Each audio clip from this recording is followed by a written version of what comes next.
পৃথিবীতে যত বিপদ মুসিবত আসে তার অন্যতম কারণ হচ্ছে মসজিদের ভিতরে কথা বলা। মসজিদের ভিতরে কথা বলা, হৈ হুল্লোড় করা, হট্টগোল সৃষ্টি করা, মসজিদের মধ্যে বিভিন্ন আওয়াজে বিভিন্ন কাজকর্ম করাই পৃথিবীর দিকে আসমান থেকে আল্লাহর গজবগুলো নামিয়ে আসে। নাউজুবিল্লাহ। আসমান থেকে গজব নাজিল হয় মানুষের এই কর্মের কারণে। রাসূলের হাদিস শুনেন, জামিউ তিরমিজির হাদিস, হাদিস নাম্বার 2210, 2210 নম্বর হাদিস। আন আলী ইবনে আবি তালিব রাদিয়াল্লাহু তাআলা আনহু قال قال رسول الله صلى الله عليه وسلم اذا فعلت امتي 15 خصلة। ভালো করে লক্ষ্য করুন, রাসূলুল্লাহ বলছেন ইদা ফাআলাত উম্মতি, যখন আমার উম্মতগণ এই কাজগুলো করবে, 15 খসলাতুন, এই 15টা কাজ যারা করবে, 15টা খাসলাত যখন তাদের মধ্যে দেখা দিবে। খাসলত তো বুঝি কি, এটা কি বলে? অভ্যাস।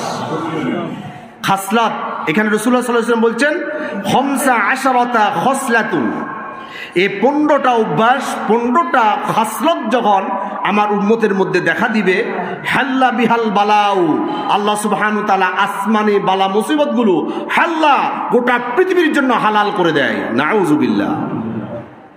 তার মধ্যে অন্যতম কারণ হচ্ছে ওয়ারতাফাআতিল আসওয়াতু ফিল মাসাজিদি, মসজিদের মধ্যে উচ্চ আওয়াজে কথা বলা, মসজিদে হাসি ঠাট্টা করা।